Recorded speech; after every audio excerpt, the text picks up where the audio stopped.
Et il mange mon œuf. Mon œuf, il était parfait. Et le chef, il a gobé comme un flambi. Il est allé nous chercher un accessoire du Moyen-Âge, le flambadou. Je vais aux toilettes. Oh le con. Mais la frite, c'est de la pomme de terre, nom de... C'est de la pomme de terre. 30 secondes. Alors attends, qu'est-ce que j'ai là? J'ai un truc dur. Ça coûte, c'est marrant, on a un petit goût salé. T'es sûr que t'as pris du sucre? J'ai pris le gros sel à la place du sucre gasson. Tu veux rentrer chez toi? J'ai pas envie de rentrer chez toi. Je veux pas rentrer chez moi. Oh là. Il est parti. C'est la catastrophe.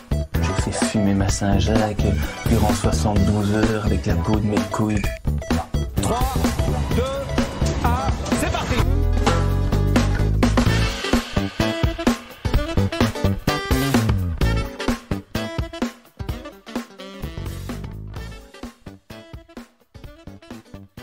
Salut à tous et bienvenue dans Micro-ondes Podcast, votre podcast numéro 1 sur Top Chef, le show culinaire de M6 tous les mercredis soirs. Au micro, c'est Raphaël cette semaine et avec moi, j'ai une brigade de choc, deux cadors du micro, comme on pourrait dire, puisque j'ai avec moi Seb. Salut Seb. Salut Raphaël, salut à tous. Ça va Seb? Ça va impeccable. Le soleil est revenu. Superbe émission hier. Donc on est prêt. Ah, parfait, parfait. Et avec nous, un petit retour revenant, je crois qu'on l'avait plus entendu depuis 2 semaines à ce micro, il me semble bien, c'est Lucas avec nous. Salut Lucas. Salut, ouais, je me faisais discret. La guerre des restos, la semaine dernière, j'ai voulu éviter, ça me rappelait trop que les restos étaient fermés. Mais on a une date, donc ça y est, je suis de retour. La pression monte pour nous aussi, messieurs, hein. On s'approche de la fin. Hein. Ouais, on s'approche de la fin, puisque comme tu l'as dit, on entre dans les quarts de finale à partir de la semaine prochaine. De top 5 candidats, nous ne sommes plus que 4. On va débriefer tout ça dans cette émission.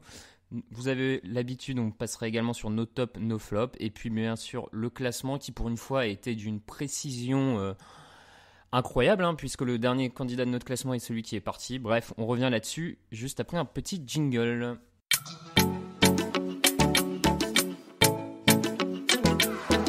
Vamos. Je ne sais pas trop ce que je vais faire comme couche. Au début, je voulais faire un kebab, un pitibab. Allez, on passe à la dégustation.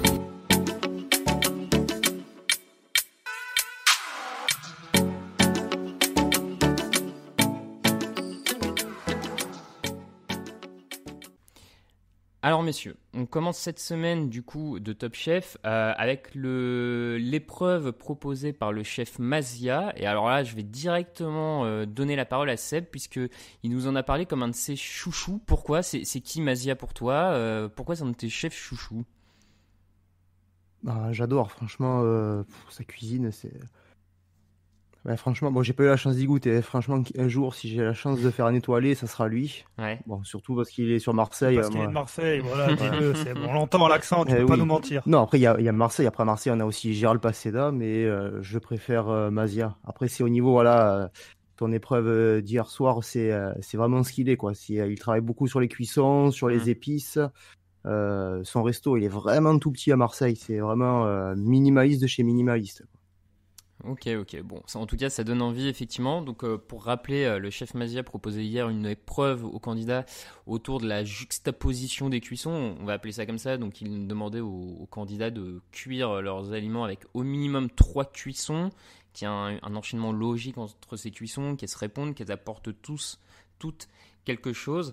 On va détailler, messieurs, si vous le voulez bien, chacun des candidats et leur épreuve. On commence peut-être par Bruno, on va commencer par Bruno qui avait donc le canard. Lucas, Bruno, qu'est-ce qu'il nous a fait là, avec ce canard qu'il fait recuire au dernier moment, ce qui semble lui coûter cher puisqu'il est, dans ce qu'on voit dans les critiques, il est 5e.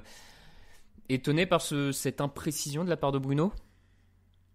Ah ouais, clairement. Panic move. J'ai eu l'impression qu'il a eu un excès de panique à ce moment-là. On l'a vu, voilà, il fait le pochage, rôtissage barbecue.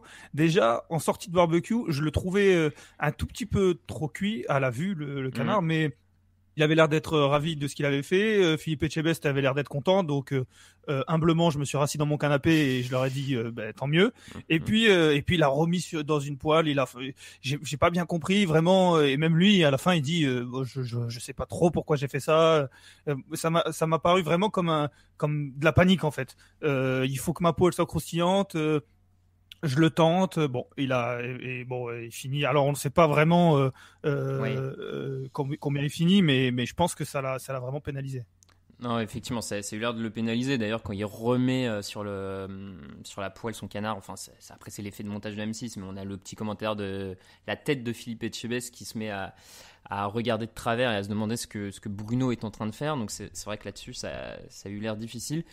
Seb, jusque-là, la proposition de Bruno, ça te semblait pas mal ou... Oui, j'ai bien aimé. Pochage verveine, rôti sur coffre, snacké au barbecue. Voilà, j'ai l'impression que même il a fini en avance, il s'est dit mince, qu'est-ce que j'ai raté? Bon, mais j'envoie vite. Après, bon, tu comprends, voilà, comme vous l'avez dit, par rapport au montage, tu comprends que bon, ça va être le petit truc qui pêche, et on l'a fait pas, quoi. Après, pendant la dégustation, l'épreuve a été d'un super niveau, j'ai trouvé. Ouais. Mazia, limite, oui, alors là, je sens là, c'est la cuisson au barbecue, tel barbecue, parce qu'on sent la ferrure sur la viande, le poisson. Il a de suite trouvé qu'il y avait un surplus de cuisson. Ouais, effectivement, comme tu dis, malgré tout, bonne dégustation. C'est vrai qu'on aurait pu commencer par là aussi également. L'épreuve a semblé être d'un bon niveau avec un chef assez, comment dire, j'allais dire avare en critique, mais oui, on peut dire ça. Il a eu l'air d'apprécier tous les plats. On enchaîne sur celui qui a eu l'air peut-être d'être 4e. Bon, c'est vrai que le classement, comme l'a dit Lucas, était peut-être pas si établi sur cette épreuve. Du coup, on enchaîne avec son collègue de la Brigade Bleue, Mathias. Pas facile, je sais pas ce que vous en avez pensé, mais avoir le poulet, c'était peut-être pas la viande la plus facile quand même à laquelle donner un goût, Lucas, toi en tant que grand cuisinier, le poulet, tu le manges comment? Avec la bouche la plupart du temps, mais en fait c'est vrai que c'est peut-être pas le plus facile, mais d'un autre côté, déjà à chaque fois qu'il y avait le candidat qui nous donnait ce qu'il avait pris au hasard, on le rappelle, il y avait son chef à côté qui disait oula, ça c'est pas évident, c'est pas facile d'avoir cet aliment-là, la volaille, la gambasse à chaque fois. Donc en fait, à la fin de l'épreuve, on se rend compte que il y en a aucun qui est facile. Après, la volaille, d'un côté, c'est peut-être un peu plus compliqué. D'un autre, c'est peut-être un des produits qui est très souvent cuisiné. Après, je sais pas pour Mathias, mais la volaille, tout le monde cuisine de la volaille. Donc, on connaît un petit peu les cuissons, peut-être. Mais c'est vrai que après, c'était pas bête ce qu'il avait fait. Marinade, un peu comme tout le monde. J'avais l'impression que c'était une épreuve spéciale marinade, mais c'est vrai que ça faisait, c'était une bonne technique pour utiliser une cuisson sans vraiment trop cuire en fait. Ouais. Donc, mais c'était, il a semblé un petit peu en dessous des autres. En tout cas, on le voyait mal gagner, mais il passe pas à travers quoi. Il fait quand même un beau plat. Son goût kiwi a l'air pas mal. Donc peut-être pas évident pour lui, mais il était pas hors sujet non plus. Oui, non, clairement, comme tu dis, il n'était pas hors sujet. Le guakiwi, ça avait l'air sympa en termes de goût. Moi j'avoue, le poulet, j'aurais bien aimé qu'il finisse par une petite cuisson poulet frit style KFC, mais bon, c'est comme ça. Je pense qu'il n'a pas osé le faire face à Mazia. Ça aurait pu être sympa. Seb, on passe à Sarah. Sarah, donc, qui elle de mémoire est sur le bœuf. Alors là, elle nous explique qu'elle aime pas trop travailler le bœuf, qu'elle le travaille plus en tartare. Je sais pas ce que tu en as pensé, mais on a quand même eu le sentiment qu'elle maîtrisait le bœuf malgré tout jusqu'à propose. Ouais, c'est ça. Dès qu'elle bouture le bœuf, elle se fait une tranche de 3 pieds de long. Son chef est obligé, il a dit bon allez, on se concentre, on fait. Et puis au final, moi je suis pas un grand viandard, je raffole pas de la viande plus que ça, surtout la viande rouge. Alors franchement, j'aurais bien tapé dans son plat. Hein. Bon, après elle a fait, voilà, comme a dit Lucas, la marinade, le traditionnel. Il y a eu le barbecue, comme tout le monde. Mais franchement, son assiette donnait vraiment envie avec la petite marmelade de kumquat, les champignons. Franchement, il donnait envie. Je pense que pour moi, je sais pas. Moi, je pense que oui, j'aurais mis Pierre en 1. On en reviendra tout à l'heure. Peut-être deuxième, ouais. Ouais, deuxième, ça s'entend. En plus, je sais pas, Lucas, si toi, c'est une association que tu as déjà goûté, mais alors personnellement, la marinade agrumes bœuf, ça m'aurait bien plu. Après, ouais, moi je suis plutôt comme Seb, je suis pas forcément très viande et encore moins viande rouge. Ah là donc, là. Vous êtes des hommes du Sud, c'est ça, plutôt la poiscaille? Écoute, moi c'est vrai que Pierre, la gambasse, ça m'a plus parlé, quoi. Ça m'a plus parlé. Mohamed le Kabilo, ça m'a un peu plus parlé aussi, ouais, c'est vrai. Ok, bon bah très bien. Alors pauvre Sarah, visiblement son plat ne tentait pas tant que ça, mais en tout cas elle s'en sort quand même globalement bien, hein, comme tous les candidats, on ne cesse de le redire sur cette épreuve, mais assez classique. D'ailleurs c'est peut-être quelque chose, on peut revenir tout de suite là-dessus au niveau global de cette épreuve, hein, j'ai envie de dire, on a eu l'impression, Lucas, qu'ils déroulaient à peu près tous leurs recettes, et du coup, est-ce que c'est pas une épreuve qui a manqué aussi un peu de punch à ce niveau-là, de suspense, parce qu'ils avaient vraiment tous l'air de aucun accro, quoi. Les idées étaient claires, ça s'enchaîne, et c'est bon, quoi. Ouais, alors moi ce que je me demandais c'est que souvent on avait eu un candidat, je pense que c'était Thomas, qui nous expliquait ou peut-être Pierre qui nous expliquait que certaines épreuves avaient été données à l'avance pour que les candidats puissent s'imaginer ce qu'ils allaient faire et pas avoir à réfléchir dans le moment. Et je pense que l'épreuve d'après en est l'exemple parfait, on y reviendra. Et je me suis demandé si celle-là, il les avait donnés avant ou pas, parce que d'un côté cuire des aliments avec en plusieurs façons, ça peut ne pas être évident, mais d'un autre côté ils sont habitués, peut-être qu'ils le font. Donc je me suis demandé si ils étaient au courant de cette épreuve avant. Ensuite, comme tu dis, c'est vrai qu'ils avaient l'air tous solides. Je trouve que c'était une épreuve, comme tu dis, pas forcément très spectaculaire, mais très difficile, parce que on a entendu Mohamed qui le disait, c'est que la cuisson, j'ai l'impression que c'est un peu du feeling, quoi. C'est un petit peu, il y a pas de, c'est pas une recette, c'est pas, ça c'est 10 minutes, ça c'est 12, ça c'est 13. C'est vraiment, je le cuis comme ça, donc il faut que j'imagine, je le laisse comme ça. Et il n'y a pas eu vraiment d'accro, mis à part le canard. Donc c'est là qu'on voit que le niveau est quand même, et devient de plus en plus relevé. Ouais, non, je suis d'accord. Surtout que pour rejoindre ce que tu dis sur le temps de cuisson, je pense que tu dois avoir des grandes bornes quand tu cuis ton aliment d'une certaine manière spécifique, mais à partir du moment où justement tu vas dans la juxtaposition de cuisson, enfin c'est pas juste je fais 3 cuissons donc je divise le temps par 3 et je fais pour chacun de ces modes de cuisson le temps qui correspond. Donc clairement c'est là où on voit vraiment leur qualité. Mohamed, ensuite, on enchaîne par Mohamed, qui lui, donc messieurs, avait un aliment qui vous attirait sans doute plus, le cabillaud. Mohamed qui est celui qui allait le plus loin, hein, avec 5 cuissons proposées. Donc de mémoire, on avait au gros sel, ensuite on a eu à la vapeur, on a eu au chalumeau, on a eu au barbecue japonais, et on l'a eu à la poêle, rôti. Le glaçage à chaud, juste après la cuisson de vapeur. Ouais, glaçage à chaud. Clairement, Mohamed là-dessus qui a pu vraiment illustrer ce qu'on voit depuis le début de saison, hein, l'ensemble de sa technique. Il maîtrise, candidat très technique, il maîtrise beaucoup de choses. Au final, quand je vois tout ce qu'il a fait, le nombre de modes de cuisson, Seb, moi je sais pas ce que tu en as pensé. C'est un peu étonnant qu'il n'ait pas gagné. Qu'est-ce qui lui a manqué selon toi? Parce que alors c'est difficile sans le goûter, mais ça avait l'air d'être peut-être l'assiette la plus complète quand même. Ouais, la plus complète, mais au final, si tu regardes bien, les 4 candidats ont plus ou moins fait la même chose. Ça fait marinade, ça fait barbecue, et donc bon, c'est Pierre qui passe. Et Pierre, donc lui, il a pris un peu le contre-pied avec sa cuisson sous terre, un peu à la façon hawaïenne, et avec snacké donc sur le charbon bichotan. Donc je pense que c'est ce qui a fait la différence. Ouais, t'as raison, enchaînons sur Pierre. Donc pour toi, c'est cette différence de cuisson qui fait la différence? Ouais, je pense. En plus, je pense que ça a dû titiller l'imagination d'Alexandre Masia, et je serais pas étonné si prochainement il se penche sur ce mode de cuisson pour son resto. Ouais, écoute, on verra ça dans les années, mois à venir, quand les restaurants pourront rouvrir, même si j'ai cru voir aujourd'hui dans la presse qu'on s'en rapproche, fort heureusement. Lucas, vu ta grande connaissance culinaire, je vais pas trop t'interroger sur la gambasse, mais par contre plus sur le moment de télé offert par Pierre et Saran sur cette épreuve. On est d'accord, c'était sympa là, l'audio, ce qu'ils nous ont fait, le coup... Enfin, on a senti une vraie osmose. Je pensais que tu allais m'interroger sur le... Ouais, on a sorti une osmose. Je pensais que tu allais m'interroger sur le charbon Binchotan. Écoute, on peut en parler, vas-y, hein, je t'en prie, n'hésite pas. Non, je savais pas du tout, c'est complètement ignorant, je ne savais pas du tout ce que c'était avant l'émission. Donc voilà, mon analyse sur le charbon Binchotan s'arrête là. Maintenant, ouais, en effet, c'était sympa. En fait, pour être totalement honnête, je me suis totalement reconnu dans Pierre quand ils avaient 2 heures, je crois, et qu'il a tout fait au dernier moment. Alors forcément, c'était ces modes de cuisson qui demandaient à ce que ça se fasse au dernier moment. Mais bon, on a eu l'impression qu'il a joué avec la limite jusqu'au bout. Ouais.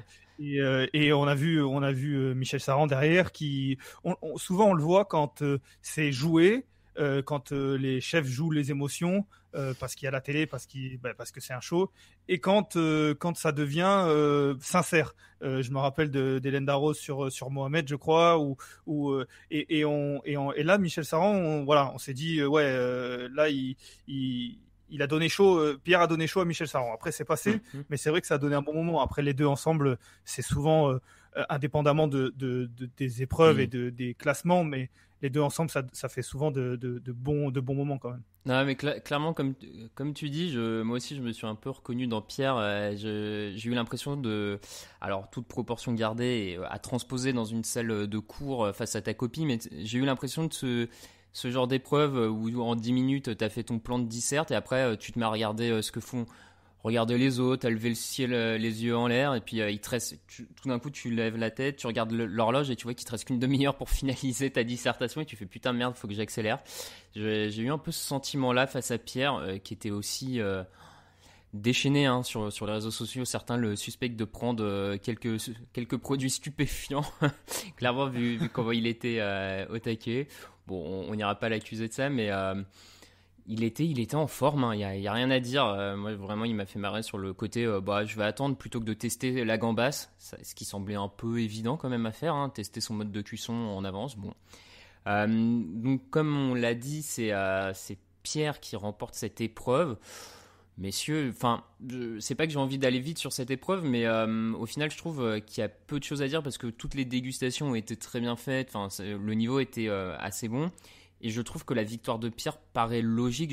Si l'un d'entre vous a autre chose à dire, on peut y rester, mais elle semble logique parce que, comme l'a dit Seb, au final, c'est le seul à avoir une décuisson vraiment différente des autres. Donc, pas tellement de surprise là-dessus. Après, il faut quand même noter, au bout d'un moment, il faudra faire quelque chose. Les chefs qui dégustent debout, et quand on est Alexandre Mazia, j'ai l'impression qu'il est très grand. Il est très grand, je ne sais pas combien il fait, mais je pense qu'il ne doit pas être loin. C'est un ancien basketteur.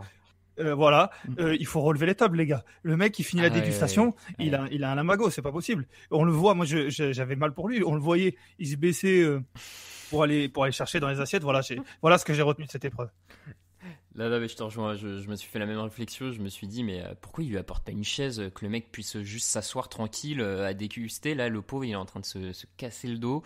Certains le font ainsi, mais certains le font debout, peut-être qu'ils se sentent plus à l'aise. Ouais, c'est assez étrange comme truc. Bon, Seb, autre chose à rajouter sur cette épreuve, ou on passe à celle qui a fait le plus de bruit, on passe à l'épreuve 2 tout de suite? Non, voilà, impeccable. Moi, comme je l'ai dit tout à l'heure... super épreuve, tout le monde était au niveau. Il n'y a pas eu de... Franchement, voilà, Bruno finit juste un cran derrière parce que c'est juste une légère surcuisson, mais sinon, une très belle épreuve. Ouais, assez d'accord, très belle épreuve. Pas trop de suspense, mais au moins ça a permis vraiment de voir que les candidats sont vraiment tous de très bons candidats et qu'à ce niveau-là de la compétition, il n'y a pas vraiment d'escrocs ou de mecs là encore un peu, on ne sait pas trop comment. Donc la deuxième épreuve, proposée, on va dire, sur l'inspiration de Paul Perret, de ce que lui peut faire dans son restaurant de Shanghai, avec une dégustation de 22 plats qui met en éveil tous les sens, multisensoriel, blabla. Paul Perret propose aux candidats de proposer un plat et surtout de le faire déguster autrement, d'apporter quelque chose de plus dans la dégustation de ce plat pour changer de la routine de l'assiette à table. Messieurs, je vous laisse commencer directement sur votre avis sur le concept de l'épreuve. Est-ce que c'est quelque chose que vous attendiez? Est-ce que c'est un peu trop conceptuel pour vous, Lucas? Moi j'ai un coup de gueule déjà avant même de parler de l'épreuve, et j'en ai déjà parlé et je me vois mal ne pas en reparler encore une fois. Ce sont les flash forward, les moments où on est dans l'émission et on nous tease la suite. Comme je le disais la dernière fois, et j'en parlais pour la boîte noire, qu'on nous le tease une fois, surtout que ce qui s'est passé est exceptionnel, et voilà, on ne spoil pas en disant que voilà, Mathias fait quelque chose de grandiose, et donc ils nous le teasent en nous disant qui peut bien avoir fait ça, on voit une image, 2 images, et ensuite ils l'ont remis 3 ou 4 fois, j'ai presque, j'aurais dû compter, on l'a remis 3 ou 4 fois, ce qui du coup je trouve est très dommage parce que on a vu toutes les images, Philippe Etchebest qui se met à genoux, Paul Perret qui dit que il y a du génie, et du coup au moment de la dégustation ou au moment où c'est peut-être normalement le climax du suspense, en tout cas où on est vraiment à fond, on a presque déjà tout vu, et du coup voilà, on se rend compte qu'on a vu, qu'on a plus de suspense, et ça m'a gâché le plaisir. On l'a vu trop de fois, et ça a gâché ce moment qui aurait dû être vraiment le moment de l'épisode, voire même, vu comment ils en parlaient, le moment de la saison. Seb, ton avis là-dessus ? Ouais, pareil, ça a été annoncé trop tôt, dès le teaser de la fin du dernier épisode. Ça a déjà les dialogues, donc tu comprends rapidement ce qui va se passer. Bon, c'est pas la première fois avec M6, tu vois, ils auraient peut-être pris des images, soit juste des regards ou quoi. Là, voilà, une fois surtout. Ouais, voilà. Une fois dans l'émission, c'était mais c'était presque pendant la première épreuve, c'était presque bon. Cette épreuve-là, on s'en fout un petit peu, mais restez parce que après, il y a quand même quelque chose d'exceptionnel qui va se passer. Hein. Franchement, j'ai trouvé que c'était trop, c'est dommage, je trouve. Ouais, non, mais c'est totalement ça. Hier, en regardant un peu sur les réseaux sociaux, certains trouvaient dommage que dans le montage, M6 ait mis Mathias en premier et que du coup, on comprenne tout de suite que c'est lui qui gagne. Mais en fait, pour moi, le problème, c'est pas d'avoir fait passer Mathias en premier. En fait, le problème, c'est qu'on a compris ça tout de suite parce que les compliments pour nous faire comprendre qui était le gagnant de l'épreuve étaient ceux qu'on nous montre depuis la semaine dernière. Donc, à partir du moment où ces compliments-là sont ceux que tu vois pour Mathias, voilà, il y avait plus de suspense. Alors que s'il nous avait pas, comme l'a dit Seb, si la semaine dernière on n'avait pas entendu de compliments, on avait peut-être juste vu des regards, ces regards tu les aurais peut-être pas pigés tout de suite au moment de la dégustation de Mathias. On aurait pu se dire il y a peut-être un autre candidat derrière qui va faire encore mieux, sauf que là forcément tu reconnais que c'est les commentaires du vainqueur. C'est plié, merci, au revoir. Et c'est vraiment dommage. Parce que là, on va passer cette fois au honneur au gagnant. On va partir sur la proposition de Mathias qu'il a nommé l'apologie de l'excès. Et je trouve que c'est vraiment dommage parce que, comme tu dis, Lucas, le climax, il est un peu gâché sur un concept qui était vachement bien. Non, pour une fois, Lucas, là, est-ce que c'est pas enfin l'épreuve que t'attendais de la part de Mathias ? Ah, clairement. Alors, pas forcément que j'attendais, puisque j'attendais pas grand-chose de Mathias du coup, mais c'est l'épreuve qui donne raison à ceux qui voyaient Mathias très très fort. Et forcément, ceux qui écoutent le podcast régulièrement savent que je ne faisais pas partie de ceux-là, et ils me donnent tort du coup, parce que clairement, cette épreuve-là, ce qui fait l'idée est incroyable. En tout cas, l'idée est très bonne. La réalisation, manifestement, l'était aussi. Il y avait tout qui allait bien, sauf le montage comme on le disait, mais c'est vrai que et apparemment ça a conquis tout le monde. Il y avait aucune fausse note. C'était au début on se dit cette tartelette c'est un peu c'est dommage presque, il y en a qu'une. Et en fait, ça a semblé, ça a gâché le plaisir à personne. Ce côté excès, mais qui sont quand même bons, mais c'est vrai qu'ils sont un peu excessifs. Enfin, il y avait tout qui allait bien. Et du coup, ça, je reviens sur ce que je disais, mais quitte à ce que l'événement soit si exceptionnel, casse ton montage en mettant un flashback plutôt peut-être, en laissant et en ne montrant pas trop, et à la fin quand les chefs disent il y a quelque chose qui a été exceptionnel, et là on revient en arrière peut-être et ils nous montrent à quel point les chefs, puisqu'on a envie de le voir, ça c'est vrai, à quel point les chefs ont adoré, ont trouvé ça, mais après peut-être pour maintenir le suspense, mais en tout cas c'est vrai que ça avait l'air incroyable. Seb, on est d'accord, c'était le meilleur concept des 4 clairement, Mathias. Ah oui, il n'y a pas photo. Hein. Voilà, le principe, c'était réinventer la dégustation. Donc voilà, il a réinventé. C'était, fallait plonger. Donc tu avais le toucher. Donc tu pouvais sentir. Ensuite, tu pouvais tu pouvais après goûter. Et ensuite, tu avais donc à chaque fois, c'était trop acide, trop pimenté, trop sucré, trop gras. Et après, tu avais l'équilibre de tout ça avec la petite tartelette. Même si ça ressemblait peut-être à pas grand-chose. C'est vrai qu'elle donnait envie. Après, tu comprends rapidement quand tu vois les autres plats. Même sans ça, tu comprends que c'est lui qui va passer. Après, le seul bémol, ce que j'ai trouvé un petit peu limite, c'est il prend. Donc sur sa palette, il dessine la main au marqueur, derrière il met la nourriture pile poil dessus. Niveau hygiène, je trouve pas ça top, quoi. Des goûts feutres. Voilà, un petit goût feutré. Ouais, bah du coup c'était bien, c'était dans l'excès aussi de l'excès de présentation, ça rajoutait le 6e goût. Non, mais vous avez à peu près tout dit hein, sur cette proposition de Mathias. C'était à la fois le meilleur concept, à la fois ce qui a le plus plu. Donc juste pour représenter très brièvement hein, à nos auditeurs, donc il propose 4 goûts, 4 différents, donc un très sucré, un très acide, un très pimenté et un très gras, qui propose au chef de goûter un par un, et après tous ces goûts-là en fait il les a remis dans une tarte où là l'équilibre entre chacune de ces saveurs était a priori pas parfaitement maîtrisé, et c'est ce parcours-là de l'équilibre entre le fil entre l'équilibre et l'excès qui a eu l'air de beaucoup plaire au chef. Donc on l'a dit, hein, vraiment grosse épreuve de Mathias qui a enfin montré tout le talent et ce pourquoi il était à la fois détesté, j'ai envie de dire, depuis le début de la saison et aimé par certains. Voilà, moi j'ai juste envie de dire que depuis le début je l'ai en numéro 1, donc c'est pas très... Enfin voilà, je me permets de dire qu'enfin il me donne raison, donc là-dessus je suis content. Ça va, 3 mois, il faut attendre 3 mois pour qu'il te donne raison, c'est bien. Il sort du bois au bon moment. Écoute, c'est ça Lucas, faut sortir du bois au bon moment. Voilà, c'est comme ça. J'irai pas jusqu'à une analogie foot, mais ça me rappelle un club de foot que j'aime bien, qui est pas souvent joli à regarder, qui met du temps à se mettre en marche, mais qui des fois, souvent en fin de saison, gagne. Voilà, je n'irai pas plus loin. On passe à celle qui a fini 2e, j'ai l'impression, dans les dégustations. Je sais pas si vous êtes d'accord avec moi. Enfin oui, bah si, de toute façon vous allez être d'accord avec moi puisqu'elle est qualifiée. Elle est qualifiée. C'est Sarah. Seb, la proposition de Sarah, tu nous la décris un peu ? Ouais, donc dans une cagette, elle fait un faux terreau comestible, donc elle mélange des escargots, des noix, et sous une feuille, elle met c'est un... Ah, mince, un tartare de chevreuil. C'est un tartare de chevreuil, ouais, qui est enrobé dans une feuille. Après, où il y avait... En fait, je comprends rapidement, voilà, comme le concept était, comme j'ai dit tout à l'heure, inventer la dégustation. Donc, par rapport aux deux autres, tu comprends aussi rapidement qu'elle va prendre la 2e position. Ouais. Je suis pas tout à fait d'accord.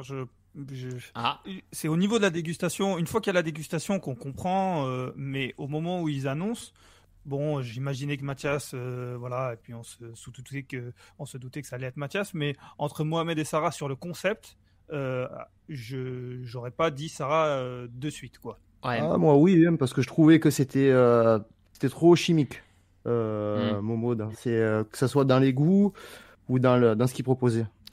Ouais, on va revenir juste après sur Momo, et moi je rejoins Seb, hein. Je pense que c'était joué d'avance parce que Momo, il y avait un truc qui manquait dans son truc, j'en reparlerai après, mais juste pour rester un petit peu sur Sarah encore, j'ai trouvé, effectivement, c'était peut-être pas le concept le plus original non plus, parce que il y a au final le côté décor de l'assiette et raconter une histoire autour de la présentation. Je n'ai pas trouvé que c'était non plus le truc le plus original de l'année. Après, il y a quand même une culottée parce que le chevreuil en tartare, c'est un sacré pari. Pour le coup, vu le goût de cette viande, et normalement le gibier, c'est vraiment pas un truc qui est fait pour être mangé en tartare. Donc là-dessus, elle a quand même assumé, et elle est restée dans ce truc de l'audace, de la créativité. Surtout pour quelqu'un qui aime pas trop travailler la viande, quoi. Ouais, je suis d'accord, clairement. J'ai bien apprécié aussi, hein, parce qu'on l'a peut-être pas dit, mais c'est vrai que chacun des candidats était accompagné d'un chef qu'on avait déjà vu précédemment dans la saison. Elle était accompagnée donc de Glenn Veil.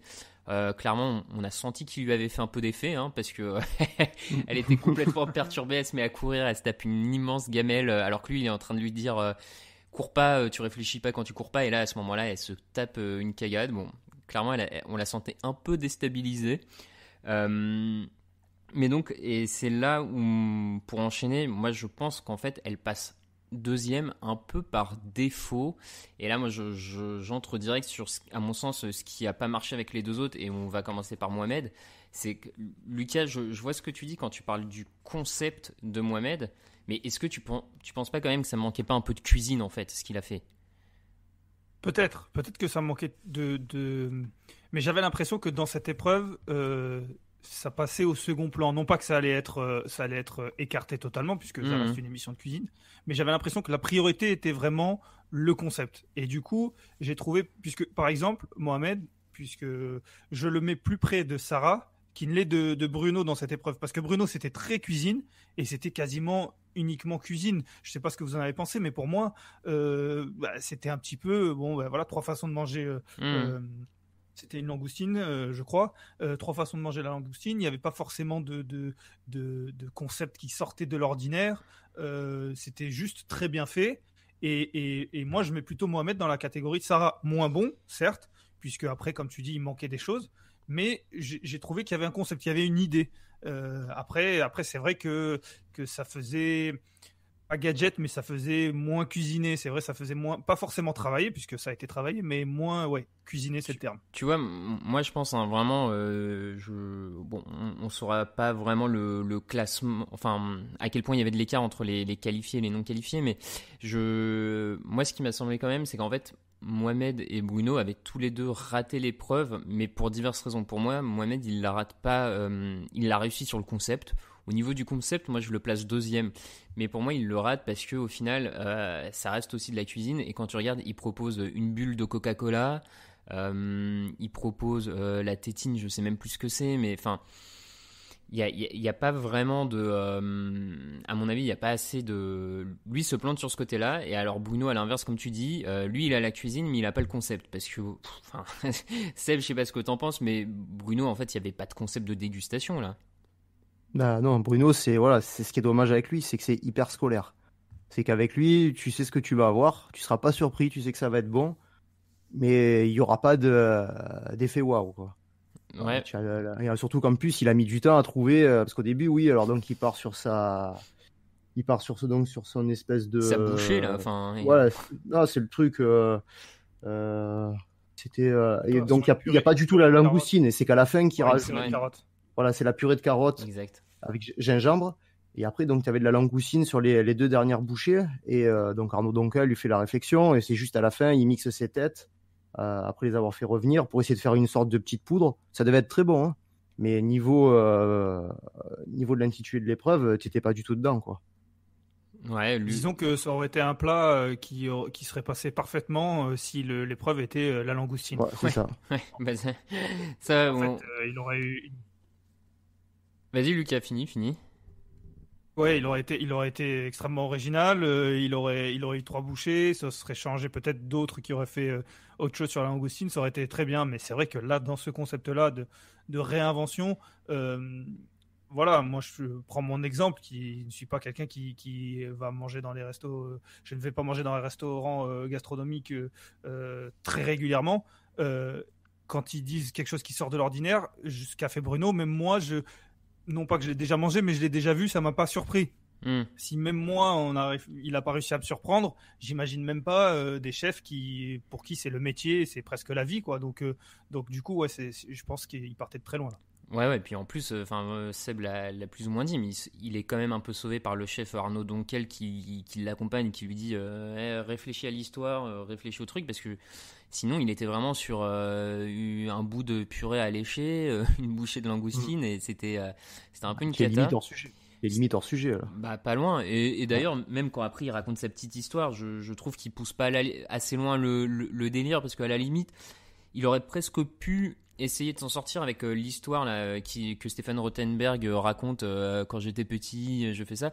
Je me demandais, est-ce qu'il aurait pas pu, par exemple, bander les yeux du jury, raconter un peu une petite histoire en même temps qu'il fait déguster. Enfin, est-ce qu'il aurait pas dû essayer de pousser un tout petit peu le curseur encore plus loin? Mais bon, clairement cette année la créativité, c'est un peu ce qui semblait manquer à Bruno, hein, sans lui faire injure.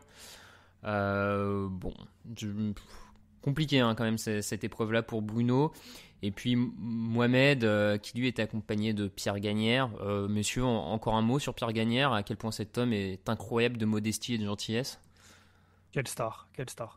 Ouais, c'est franchement Le type Ouais, attendez, je vais vous débarrasser. Il est allé voir tous les candidats. Ça sent bon ici.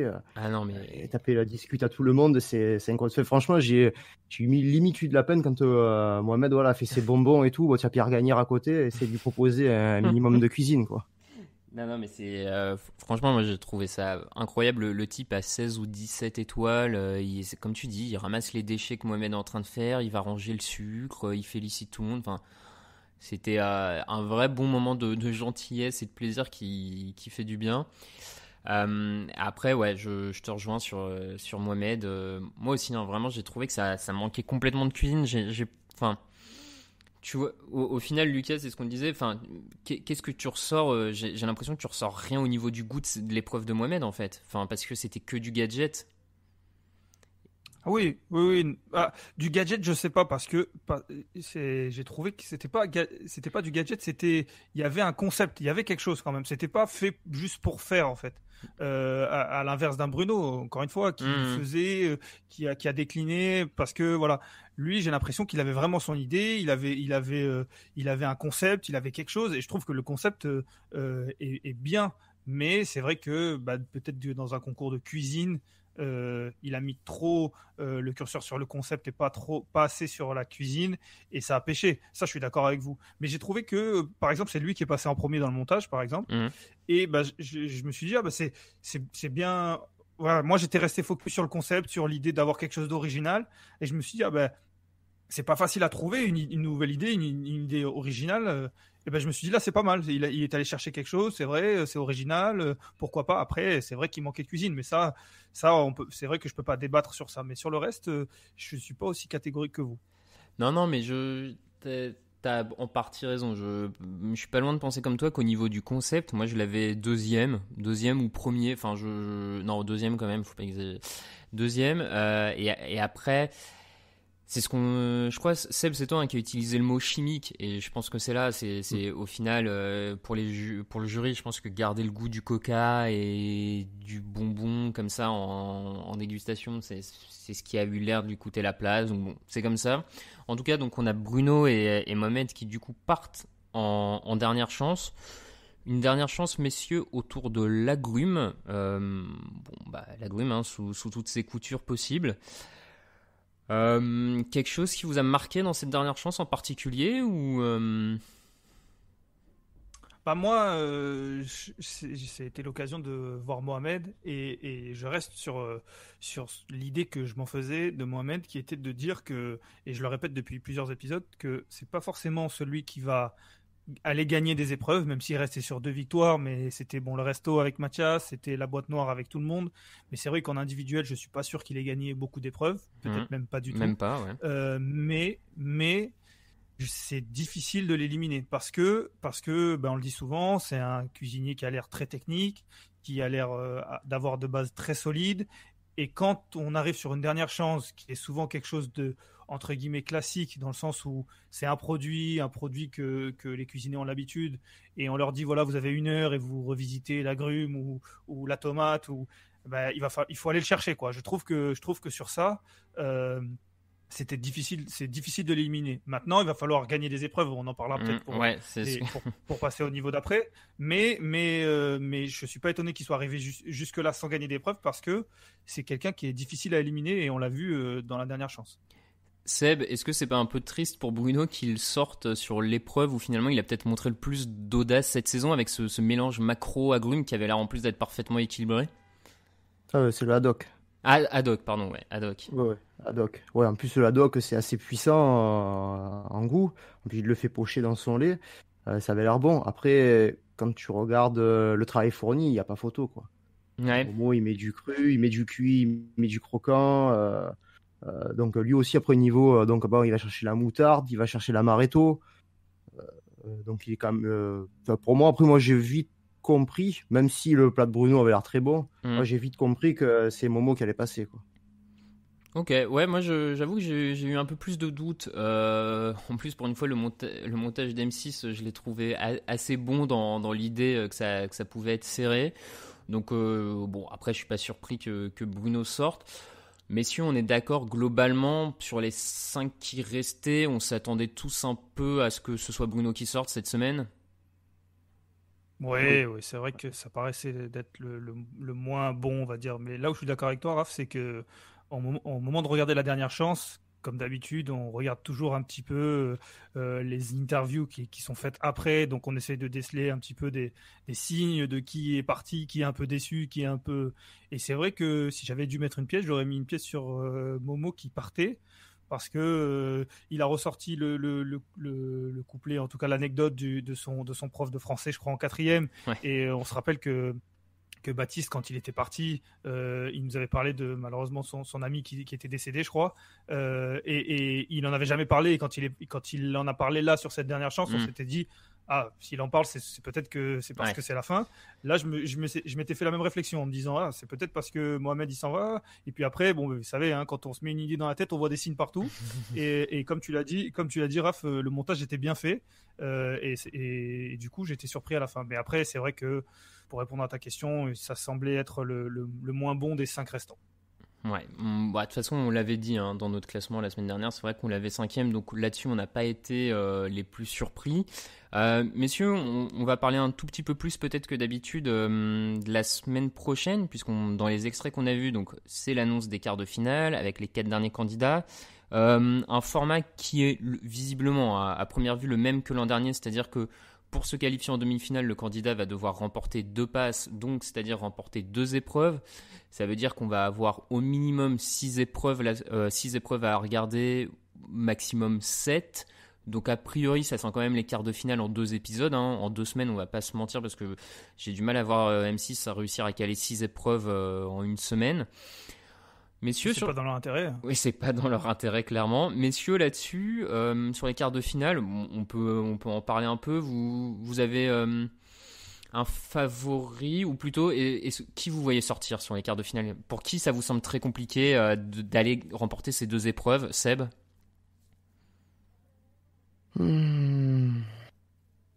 Alors, Mathias, non. Pierre, non.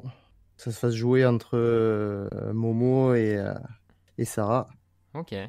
Et là, franchement, là, je sais pas. Honnêtement, là, tu as la technique d'un côté. Je sais pas. Là, franchement, c'est dur. Après, peut-être qu'il va lui manquer peut-être qu'un Momo va lui manquer des fois, Sarah, une petite étincelle supplémentaire. La petite idée. Peut-être que Momo est un peu trop scolaire. Peut-être que ça peut faire la différence et qu'elle peut se qualifier en demi-finale. Après, ça dépendra des épreuves. On n'a pas l'intitulé de toutes les épreuves. Donc, après, ça sera à voir en fonction de ça aussi. Lucas? Écoutez, moi, je vais reprendre l'argumentaire que j'ai donné tout à l'heure et l'inverser en disant que Momo, il était très dur à éliminer. Mais d'un autre côté, on ne l'a jamais vu gagner d'épreuves individuel. Encore une fois, je mets ça entre guillemets parce que je suis pas sûr de me souvenir de tout, mais en tout cas, j'ai pas le souvenir de l'avoir vu gagner une épreuve individuelle.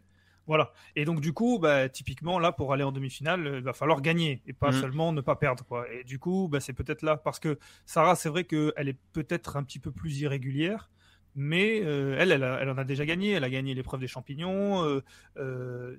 Elle, sur une épreuve, 2 épreuves, 3 épreuves, elle est capable de battre. Et puis, elle peut battre un Mathias, elle peut battre un Pierre. C'est vrai que Mohamed, pour l'instant, il ne l'a pas montré. Donc, presque par défaut, puisque les 4 ont l'air très forts, je dirais Mohamed.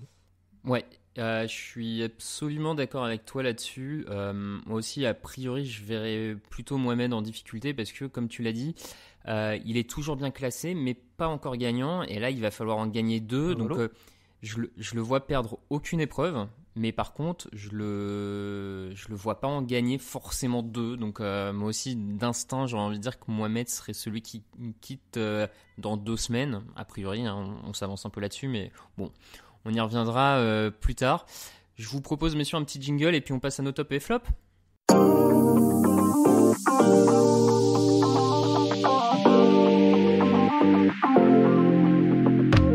Samuel, c'est le patriarche de la saison, c'est le plus sage. Moi, je suis pas trop loin en âge, mais je suis le plus con. Allez, dernière minute. Je te demande pas on fait un enfant, non, je te demande est-ce qu'on met du vinaigre dans cette crème de brie ou pas?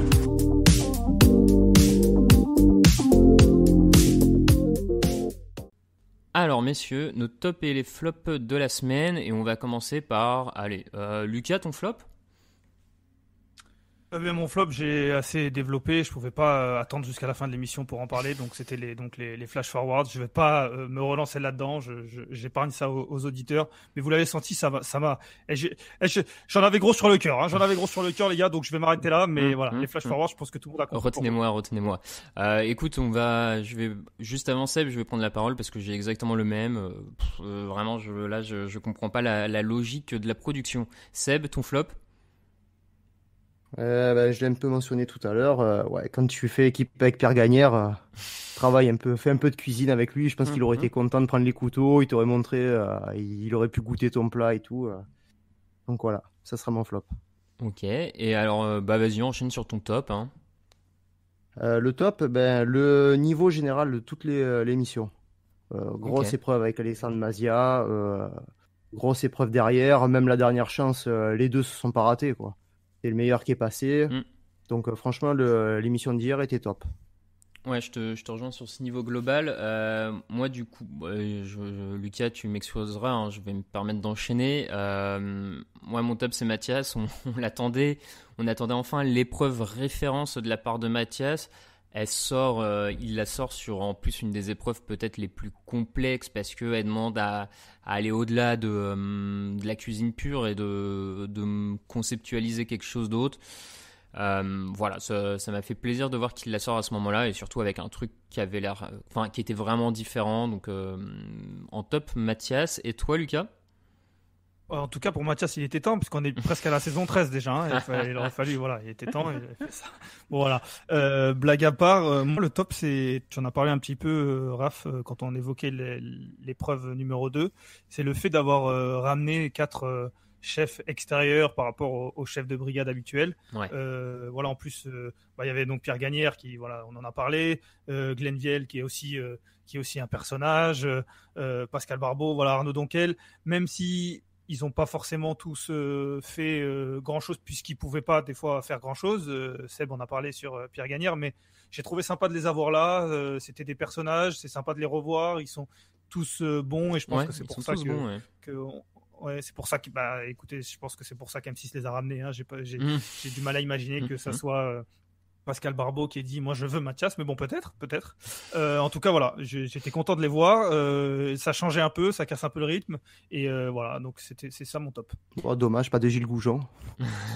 Ah ouais, je pensais qu'il allait arriver. Ouais, Gilles, ils lui ont déjà filé à la boîte noire, il a eu cet honneur. Ouais, mais il a les clés du studio. Hein. Je sais pas si c'est pas lui qui va présenter à la place de Rothenberg une épreuve ou deux à un moment. Ah bah si M6 nous fait une édition All-Star, à mon avis Gilles Goujon il a quelque chose à voir dedans, hein, je vais te dire, soit il sera le présentateur en duo avec Stéphane, soit il rejoindra le jury chef de brigade si un jour on a un top chef All-Star, hein, on sait jamais. Bah ouais, ils nous prennent 12 candidats, 12 chefs et chacun son candidat. Voilà. Ah bah, d'ailleurs, messieurs, ça me permet de vous lancer une question. Je sors un peu du conducteur et vas-y. Tu m'excuseras, mais si vous deviez citer un chef pour devenir chef de brigade, on sait que voilà, ça change souvent, en tout cas régulièrement. Il y a Paul Perret qui est arrivé, sans donner le nom de qui devrait partir. Mais si vous deviez, quel chef vous aimeriez avoir en tant que chef de brigade? Pour l'émission, je parle pas pour vous, Raph, je sais que toi t'as pas besoin de chef de brigade. Bon, moi en tout cas, je vais me lancer puisque ça me donne le temps de réfléchir. Et je pensais à cette question puisque je parlais avec Glenn Viel et je trouve que il serait vraiment très bon. Ouais. Je trouve qu'il serait vraiment très bon. Alors la seule chose, c'est que je pense qu'il est dans le même credo que Philippe Etchebest, à peu de choses près. Et que du coup, les deux ensemble, ça serait peut-être la même chose. Mais si Philippe Etchebest venait à partir pour une raison ou pour une autre, je pense que Glenn Viel ferait un remplaçant parfait parce que voilà, il est à la fois très bon et je pense que devant les caméras, il est très bon. On le voit, on a l'impression qu'il a l'habitude, qu'il fait ça déjà depuis longtemps. C'est le genre de chef, je pense, qui met des coups de pression, mais d'un autre côté, qui est capable de motiver quelqu'un et pour que quelqu'un parte à la guerre avec lui. Un peu comme Philippe, enfin clairement comme Philippe, mais en tout cas, s'il y en a un des 4 qui devait partir pour le remplacer, moi, mon favori, ça serait Glenn Viel. Ouais. Eh ben écoute, moi je dirais pareil, Glenn Veil à la place d'Etchebest. Je serais pas contre le changement. J'avoue que je suis pas le. Tu vas faire des ennemis là. Non, mais je sais, hein, je sais que c'est le chef préféré de tout le monde, de la twittosphère, tout ça, mais j'avoue que Etchebest c'est pas mon préféré moi des 4. Et des fois, je le trouve même un peu. Bon, bref. Un peu lourdos avec son rock, tout ça, à nous répéter un peu les mêmes trucs, donc un peu de changement à ce niveau-là, moi je serais pas contre. Et sinon, j'ai eu une bonne vibe sur Donkel. Je l'ai trouvé pas mal, pareil. Et je me dis qu'il a un peu un profil. Lui, il remplacerait peut-être plus un Perret ou un Saran, tu vois, un peu plus dans la blague, dans la bonne humeur. Bon, pourquoi pas Donkel aussi. Un Seb. peu moins fou que Perret peut-être. Ouais. Moi Saran, oui, plus Perret, parce que moi Saran, je verrais plus Goujon, quoi. Ouais. À la rigueur. Oui. Effectivement, bon. T'as eu les réponses que t'attendais, Lucas, ou tu voulais en... Pas du tout, mais je ne rien de plus de vous, donc on va passer à autre chose. Mais pas du tout. Ah là là. Non, mais après, sinon une autre chef, chef E, équilibrer le jury, pourquoi pas, hein. Pourquoi pas. Le Québec qui a été vainqueur de Top Chef, qui propose souvent des épreuves un peu complexes, moi, ça me dérangerait pas de l'avoir. Bon. Déjà, on va voir Anne-Sophie Pic la semaine prochaine. Ouais. Donc, on va voir. Après, voilà, des chefs multiples étoilés, il n'y en a pas 50 en France. Hein. Non, c'est sûr que... Il y a eu Darroze, il y a eu Rabian, il y a eu Pic et le Québec. Je crois que c'est tout. Ouais. Ça limite le choix, du coup. Ça réduit le casting, ouais. C'est un peu plus rapide pour M6 en termes de temps. Surtout que je pense que pour être chef à M6 sur Top Chef, ça demande quand même pas mal de temps. Alors je suppose qu'ils sont payés à leur juste valeur et que bon, ils font pas ça, ils sont pas philanthropes, mais quand même, je pense que quand tu as d'autres activités autour, je sais pas combien de temps ça prend, mais ça, dans le planning, ça prend un moment d'être chef dans l'émission Top Chef, je pense. Ah, c'est sûr. D'ailleurs, je crois que j'avais lu avant le début de la saison que Hélène Darroze était la deuxième chef du jury le mieux payée. Ils ont pas tous les mêmes salaires. Etchebest a le plus gros salaire, ensuite Darroze, puis Saran, puis Perret. Bon, Perret, ça s'explique sans aucun doute par l'ancienneté, ça fait 2 ans qu'il est là. Donc voilà, quand même, Darroze, elle est bien ancrée dans le jury. Je sais qu'elle a beaucoup de détracteurs, on va dire ça. Donc à mon avis, vous n'êtes pas près de la voir partir, mais bon, c'est qu'un avis personnel. Messieurs, on finit par notre célèbre classement que toute la France, que tous les fans de Top Chef attendent semaine après semaine, j'ai envie de dire. Un classement, qui vous en doutez maintenant qu'il n'y a plus que 4 candidats, qu'on est passé de 5 à 4, n'a pas drastiquement changé. On commence par le dernier du classement, Mohamed. On peut... comment dire, je vais le dire, très bon candidat, mais ça semble logique qu'il soit dernier parce que, comme tu l'as dit, Lucas, il n'a encore remporté aucune épreuve. Oui, c'est ça. C'est vrai qu'il s'en sort dans sa dernière chance. Il n'est pas mauvais dans sa dernière chance, il est même plutôt bon, mais par rapport au...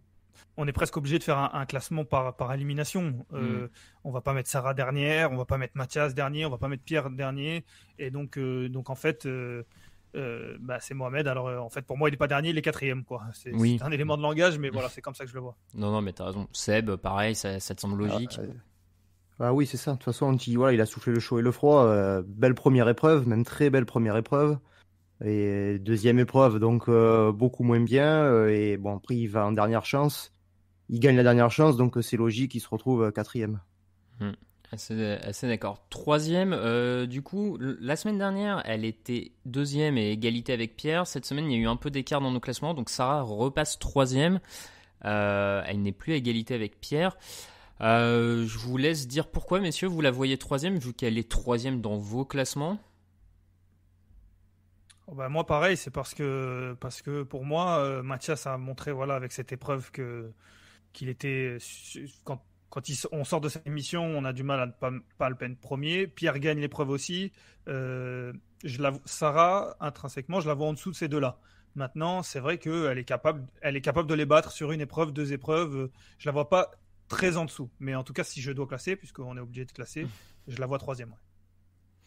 Ok. Seb, pas même avis, ou il y a un truc en particulier qui fait que tu la vois un peu derrière Pierre et Mathias? Oh non, là, comme l'a dit Lucas, Mathias gagne haut la main, donc il était premier la semaine dernière, aucune raison qu'il chute. Pierre était derrière, il gagne son épreuve, Donc pareil, il se qualifie direct, donc il est deuxième.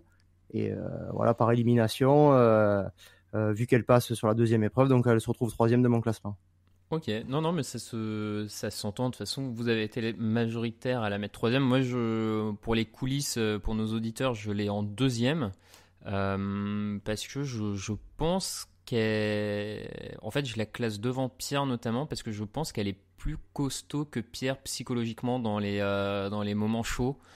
Pierre à chaque fois me fait un peu, il part un peu dans tous les sens et me fait un peu peur pour la suite à ce niveau-là.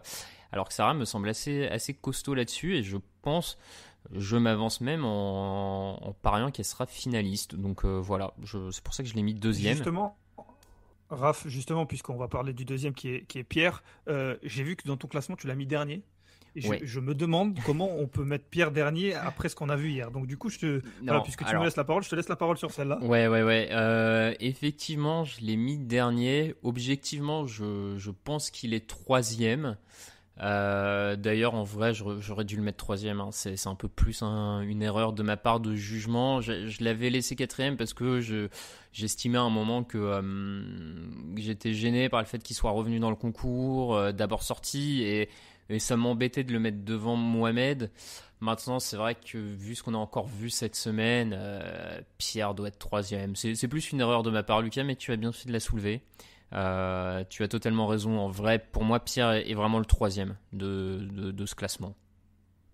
Surtout que là où je suis d'accord avec toi, c'est que Pierre, il peut être un petit peu déconcertant quand arrive la pression, et déconcerté surtout quand il y a la pression. On l'a vu louper complètement sa dernière chance. Et tu disais que tu voyais Sarah finaliste, mais de comment sont faits les quarts de finale, je trouve que ça a l'avantage dans le sens où c'est pas du one shot. Oui. C'est qu'il a 6 épreuves pour, à minima, comme on le disait, 6 épreuves pour passer déjà en demi-finale. Donc, je trouve que déjà ça a l'avantage. Après, bon, la finale, c'est du one-shot par définition.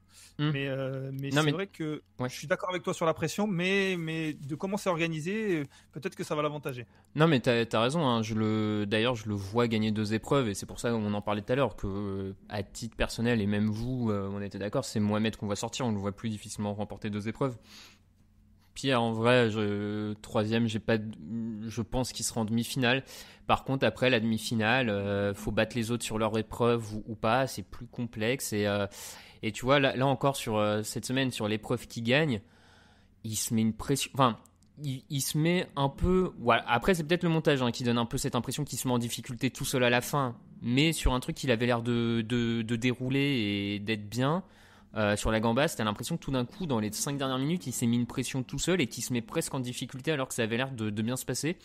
Donc voilà, du coup, ça m'interroge pour la demi-finale notamment. Bon, il y a déjà l'écart, le match est à jouer, comme on dit. On verra.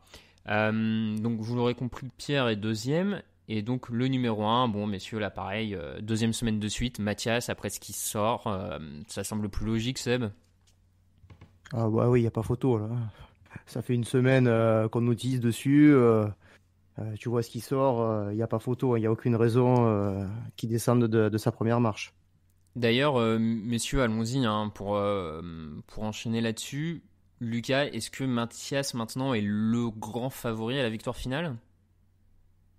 En tout cas, avec ça, pour ceux qui en doutaient, comme moi, je le répète, j'en faisais partie, il a conquis un petit peu tout le monde, je pense. Il est clairement pour l'instant favori parce que Sarah, elle peut gagner des épreuves, mais c'est vrai qu'on la sent irrégulière, parce que Mohamed, on le sent très bon, mais peut-être pas assez pour gagner des épreuves, parce que Pierre, il se met un petit peu de pression. Et du coup, c'est vrai que Mathias, il semble avoir gommé un petit peu les défauts qu'il avait pu avoir, ou en tout cas qu'on nous a montré. Il est capable de sortir des assiettes comme ça. Est-ce qu'il va être capable de refaire ça plusieurs fois ? Je ne sais pas. Mais en tout cas, il a maintenant une cible dans le dos, ça c'est sûr. Seb, grand favori pour toi ou pas ? Ah oui, là, après, sa réussite résidera surtout dans sa façon, s'il arrive en finale, à gérer sa brigade. Parce qu'au final, il faudra qu'il fasse 105 assiettes, si on reste sur le même format classique. Ouais. Et donc, il ne pourra pas les sortir seul. Donc, il faudra qu'il fasse équipe avec les anciens candidats. Et donc, ça sera peut-être là son point faible. En sachant qu'il est quand même chef de son propre restaurant, donc il a... Ouais, mais c'est avec ses potes. C'est vrai, c'est avec ses potes. C'est comme ils nous l'ont montré, hier. La gastronomie... Décomplexée. Décomplexée, la fameuse, voilà. Ouais. Avec le DJ au milieu de la salle et la machine à mousse. Ça a eu l'air de te plaire, ça, Seb. Je sens que t'as envie d'aller bouffer chez lui. Ah ouais, voilà. C'est tout ce que j'aime, quoi. Bon, Lucas, on ira tous les deux après, quand ça rouvre à Paris, du coup. Ah ouais, clairement, avec plaisir. Moi, ça fait un peu loin. Ça me va. Ouais, ça marche. Bah écoutez, c'est sur cette note de futur rendez-vous, j'ai envie de dire, à la réouverture des restaurants qu'on va se quitter, messieurs. On se retrouve dès la semaine prochaine avec un épisode qui s'annonce assez XXL, j'ai envie de dire, puisqu'on entre là vraiment dans le vif du sujet. N'oubliez pas que vous pouvez retrouver Micro-ondes Podcast, tous nos anciens numéros et donc le numéro de cette semaine sur toutes les bonnes plateformes de streaming audio, Apple, Acast, Ocha même encore, Spotify, tout ça. Bon, vous commencez à avoir l'habitude de la liste, on va pas la refaire totalement. Vous pouvez également nous retrouver sur les réseaux sociaux, Twitter @microondecast, sur Facebook, Instagram @microondepodcast. On espère vous préparer quelques petites surprises d'ici les quarts de finale, demi-finale et finale. On y travaille activement, n'est-ce pas, messieurs ? Envoie du lourd, Raph, parce que M6 le fait, il n'y a pas de raison qu'on ne fasse pas. Les amis, on vous prépare du très lourd pour le quart de finale, la demi-finale, la finale. On vous prépare des semaines incroyables. On n'en sait pas du tout plus que vous, là, actuellement. Mais je vous jure qu'on travaille dessus. Écoutez, je crois que messieurs, on va finir là-dessus, sur cette hype créée par Lucas. C'était un plaisir d'être avec vous encore une fois. Et puis, on vous dit à bientôt. Ciao, ciao. Allez, mange mon œuf. Mon œuf, il était parfait. Et le chef, il a gobé comme un flambi. Il est allé nous chercher un accessoire du Moyen-Âge, le flambadou. Je vais aux toilettes. Oh, le con. Mais la frite, c'est de la pomme de terre, nom de... C'est de la pomme de terre. 30 secondes. Alors attends, qu'est-ce que j'ai là? J'ai un truc dur. Ça coûte, c'est marrant, on a un petit goût salé. T'es sûr que t'as pris du sucre? J'ai pris le gros sel à la place du sucre gasson. Tu veux rentrer chez toi? J'ai pas envie de rentrer chez toi. Je veux pas rentrer chez moi. Oh là. Il est parti. C'est la catastrophe. J'ai fait fumer ma Saint-Jacques durant 72 heures avec la peau de mes couilles. 3, 2, 1, c'est parti.